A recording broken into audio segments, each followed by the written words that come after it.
Hi guys, welcome back. So Samsung recently has launched three new phones. The Samsung S21, the S21 Plus and the S21 Ultra, which are part of the Galaxy range. So all of you know about the specifications and the basic details from everywhere. Like they are almost everywhere. You can look at it on the website, you can look at it on Samsung's own pages. So I will not bore you with those details, but I will talk to you about those details which matter to you the most. So when you are buying those phones, what will you look for? So let's go over those details. So let's begin with the Samsung S21 Ultra. If the matte finish is anything like the Pixel 3, then this is going to be a gorgeous one. The Pixel 3 had got a very smooth finish and it's very good to hold. And fingerprints also do not show that much on this back. So that will be a great plus for those people who have been using glass backs and having it smudged with fingerprints all over as soon as you pick up the phone. So this is a welcome change. Now let's go over to the camera module. The camera module on the back looks like an alien bug, but with the melting of finish over the sides, it's pretty good to look at. There is one laser autofocus also. So the laser autofocus basically helps you to focus faster. With the telephoto lens, Samsung is basically touting that there is 100 times space zoom present here. So you can zoom into the subject 100 times. So this was a feature which was already present on the S20 Ultra. So this is something which all of you are aware. But this time it is touted to be much better than the S20 Ultra. So let's go to the front of the phone now. On the front we have got a 6.8 inch AMOLED panel.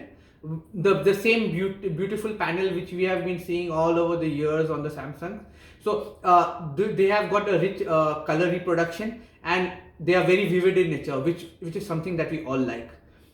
There is a large fingerprint sensor present, which is said to be 1.7 times larger, and with that it will be basically easier to just tap on the screen and be able to authenticate with your biometrics. Earlier what used to happen that on the S10 and on the S20 you had to keep your finger pressed on for a bit and then only you would be able to authenticate your biometrics. But here it's thought to be much more faster. There is a 120 Hz refresh panel. So with 120 Hz you will get a very smooth experience on scrolling. And with this it is what Samsung has implemented here in order to allow for better battery saving. There is a 5000 mAh battery, but even then to save the battery on it, they have allowed a variable or an adaptive refresh rate starting from 10 Hz way up to 120 Hz. So when you are not using your phone and it's just sitting idle on the side, the refresh rate will drop down to 10 Hz. While when you are scrolling or watching videos, it can go as high up to 120 Hz. So that to allow the smoothness of the screen. The panel here is Quad HD in nature. So with the Quad HD, this time they have allowed for the variable refresh rate. So earlier when you saw that you had to have your screen on Full HD to allow for this adaptive refresh rate.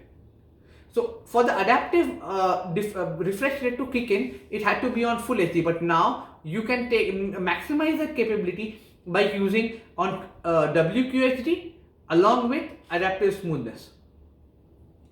The front of the screen is protected by Corning Gorilla Glass. So that basically helps you, like with other models, that it will be more scratch resistant and drop resistant. So it basically protects your phone. The Samsung S21 Ultra is going to have support for the S Pen. So basically this time around you can use the S Pen on the S series instead of the Note. So here this S Pen can be carried around with you in a cover. There will be a separate cover sold for this along with the S Pen. So even though you will see that when you're holding the phone, your phone's dimensions will be increasing a bit, but well, you get S Pen along with it. But remember that there will be no Bluetooth functionality or special features that are part of the Note. So this S Pen is just a pen for you here. The S21 Ultra has got an IP68 rating, and also the screen, which on the front, it has got a lesser curve than the S10s, and it's more flattish that way. The front of the screen basically has got a lesser curve, so that in a way is very good, because most of us while using the phone have a lot of accidental touches. So when you are holding the phone, the sides of your palm basically touch the screen and cause accidental touches to happen. So with the lesser curve, this is a good option. The phone also is ergonomically designed, so the curves, the corners of the phone are curved, so that will not be sticking into your palms like it is the case with the Note series. So this is one of the good things that has going for the S series of the Samsung. The front camera, which many of us are very interested in, that is the selfie camera, is of 40 megapixels on the S21 Ultra.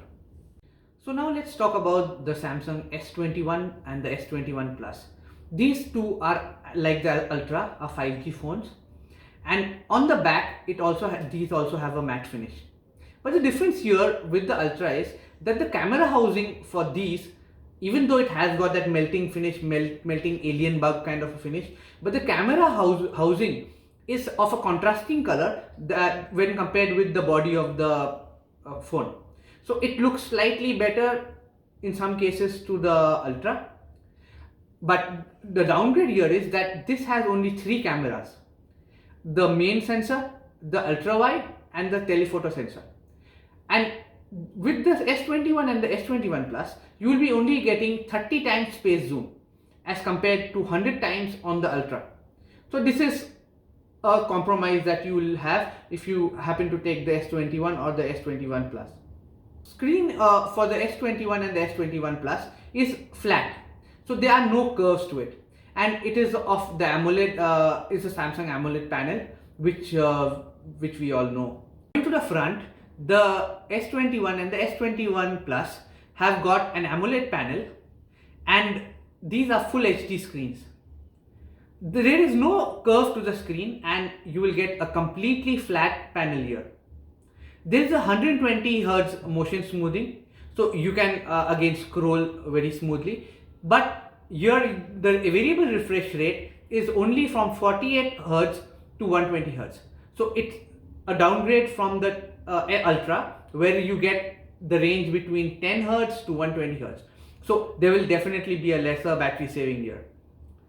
The fingerprint sensor on the S21 and the S21 Plus is same as the Ultra, and it is 1.7 times faster. So here too you will be able to unlock your phone with your biometrics very quickly, and it should be like just tapping on the screen and being authenticated. The front screen has got Corning Gorilla Glass protection, so again it's scratch resistant and also drop resistant. We have got a 10 megapixel selfie camera for the S21 and the S21 Plus, which is a difference from the Ultra, which has got a 40 megapixel camera. So we have seen a lot of good points about the S21 Ultra, but there are some downsides too. So the downsides include that the S Pen support, which is present on the S21 Ultra, will be only remaining for the S21 Ultra. It won't come over to the S21 and the S21 Plus. Also, there is no charger in the box, which means that if you go and buy the brick from Samsung, you will only get a 25 watts charger instead of the 45 watts charger that was shipped with the Note 20. So there is also no SD card support, and you will only be using a built-in storage. So even that, though that is okay, but most of us prefer the extra option of the SD card. There's also the no support for 3.5mm audio jack, so all your audio files, no luck here either.